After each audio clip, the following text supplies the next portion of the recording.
So the last couple of weeks have been tough for both Drake and his fans. After he decided to officially wave the white flag in his beef against Kendrick Lamar, he has still been somewhat active. First, people saw him out in the Turks partying, which is hilarious considering this line from Meet the Grams. Of course, he also had the Twitter Riddler and his cryptic messages that he shared, along with some of Drake's belongings he allegedly possessed. And yes, I know the journalist Christopher Alvarez now claims that Drake did no wrong that night, but the more I think about it, the stranger it sounds for Drake to want to hang out with this guy of all people at 3 a.m. in his hotel room, where Christopher claims that Drake played him some unheard beats. Not even songs, just beats. Which Drake doesn't even make beats. I don't know, the story is just not adding up to me. Regardless, in an attempt to pop back out and silence the critics, Drake did come back with a feature on Sexy Red's new album, specifically on the song You My Everything. And I have to say, in listening to her part of the song, I think Miss Red might have damaged my brain permanently. I mean, her performance here is just straight up garbage. Like, I'm talking about way worse than Soul Train. I'm like, what do you say fuck me for? Now, in his feature, Drake attempts to silence the haters and to diffuse the ever-growing buzz around the first and greatest diss beat of all time, Metro Boomin's BBL Drizzy. Now here you get the same bullshit Drake that we've gotten over the last couple of years. Lazy lines about having sex, and bars about the tough guys in his entourage. But this one's gotta be my favorite. Soon as this shit get resolved, I'll turn librarian for you. I'm booking that shit. Why? And here is where he tries to reclaim his status as the true BBL god, sampling the record itself and saying, me and the surgeon got history. I changed a lot of girls' lives for real. They need a new body to hit me. Hey, BBL Drizzy, they want a new body. They asked me for it. The last one, Jung, he did it for free because I sent so many past ones for him. So here Drake is saying, yes, I am indeed the BBL god, because yes, I've likely spent millions of dollars getting various surgeries for various women. I mean, at this point, Drake is looking at these chicks like Build-A-Bitch, apparently. In this way, I guess Drake tries to divert the joke on himself into a W. All I know is that stupid BBL Drizzy hook has lived rent-free in my head for weeks. And the fact that people were dissing him in 1,000 different languages was just hilarious.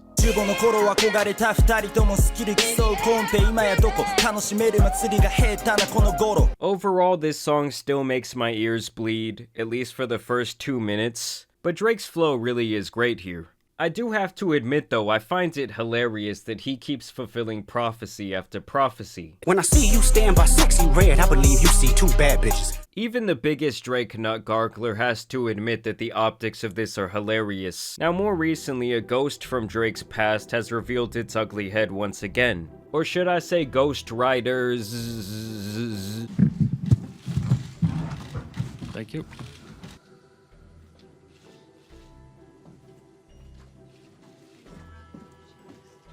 Back in 2015, Drake would famously destroy the then very respected Meek Mill in a rap battle. He took down the dude from the streets who was known for getting hyped on the mic, releasing Charged Up and then the hit record back to back in the matter of a week.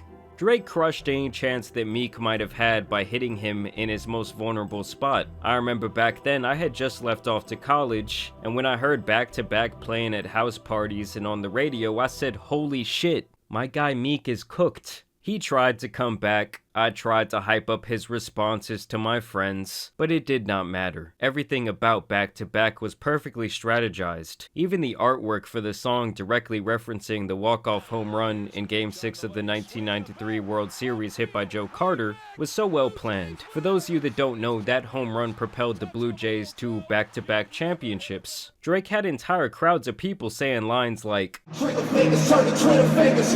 Yeah, you getting bodied by a singing nigga. You love that and you gotta get a world tour. Is that a world tour? Girls tour? Alluding to Meek's then relationship with a much bigger entertainer than himself, Nicki Minaj.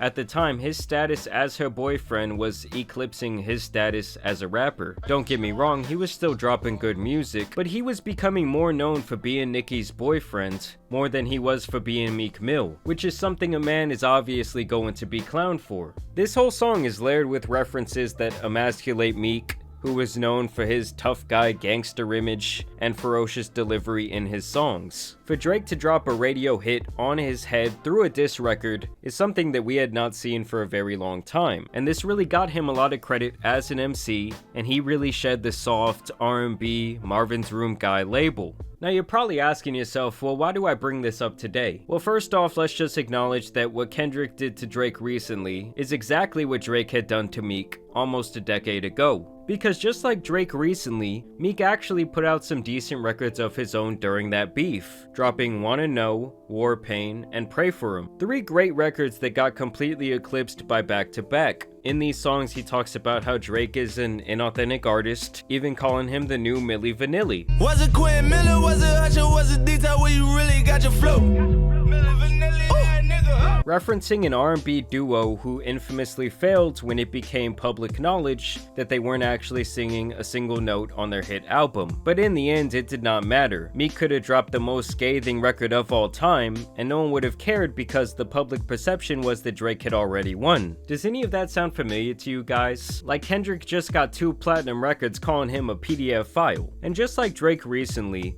Meek seemingly went into this battle with no strategy, and to me in the end that's why they both lost. Now to Meek's credit, during this beef he did expose the most glaring kink in Drake's armor at the time, and that's the fact that he had gotten a lot of quote-unquote help from ghostwriters writing some of his biggest songs. There is a reason that the term OVO sweatshop was coined at this time, as people began to speculate that Drake would use his record label as a guise to bring in talent, suck them dry for inspiration and ideas, and essentially sign his name on the top of their homework, and really leave them even worse than they were before they met him. You're not an artist anymore, little guy. You make my hits now, pussy. Meek Mill called him out on record to give Quentin Miller his due credit for his work on If You're Reading This Is Too Late. I just wanna know if you ain't right there running through the 6 shit. Tell us who the folks Quinn running through the 6 with. Running through the 6 with my house. And even tweeted out, "Stop comparing Drake to me too. He don't write his own raps. That's why he ain't tweet my album, because we found out." Following this beef, reference tracks to several Drake songs would be released. People were shocked as they heard Quentin rap melodies and choruses from songs like Rico, 10 Bands, Started From the Bottom, and Know Yourself. Money, you know how it goes. Oh, money, new women gotta keep it bouncing. Other reference tracks would be released from Party Next Door for the songs Company, Legend, and You With Me. Man, imagine this is your dream, to write for a massive artist like Drake, and in the end you don't even get paid for your contribution. I never got a publishing check off of any Drake songs. Regardless, the ghostwriter allegations had cooled off for a very long time after this. Drake of course went on to drop a ton of hits and several albums. But now the ghosts of the past are seemingly back, as the reference tracks have leaked for Mob Ties, Ratchet Happy Birthday, and Jumbotron Shit Poppin'. Specifically, I do want to hone in on Mob Ties here because, well, Ratchet Happy Birthday fucking sucks. And Mob Ties by many is considered to be a classic Drake song, as many felt it was a response to Pusha T. Just listen to how his biggest fans feel about it. But I did hear about that maybe he got some help on Mob Ties. And I ain't gonna lie, Mob Ties was a song that I felt that was Drake with his back against the wall. Mm-hmm. And I was like, yo, Drake, if he ain't right, it felt away. I love this song. Yeah, like that, I would be like, that would hurt my heart. What's one of our favorite songs, Mavi, now? Sick of these niggas. Oh, my God. I didn't have Mob Ties. Oh, I'm sick of these niggas. I'll hire some help. Yeah. Get rid of you niggas. But now we're finding out that an artist named Vori is allegedly the man behind Mob Ties. The flow, the cadence, everything is mapped out on this reference track. Sick of these niggas, hey. Sick of these bitches. Hire a shooter. You ready to bitch? Now, should we be surprised by this? Absolutely not. But it does just show yet another prophecy coming true. I like Drake with the melodies. I don't like Drake when he act tough. And now we're finding out that he didn't even write his most infamous tough guy anthem. Now, in any other genre, I don't think many people would give a single shit.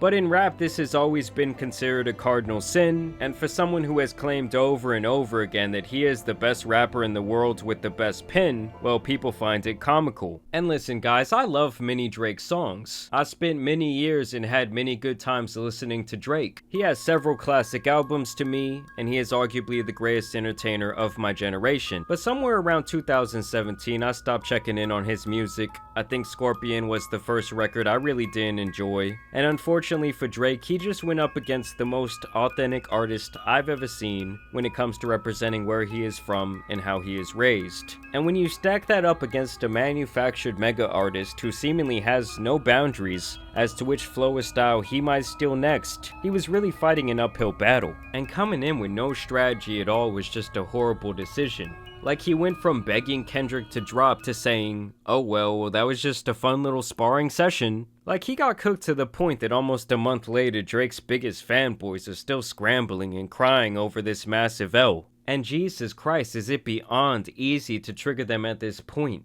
But y'all let me know what you guys think about this whole situation down below. As always, also want to thank you guys for watching today's video, dropping a like and subscribing. But as you guys know, it's been your boy the Tan Superman, and some other rap scandals out here need to be covered, so I'm out. Peace!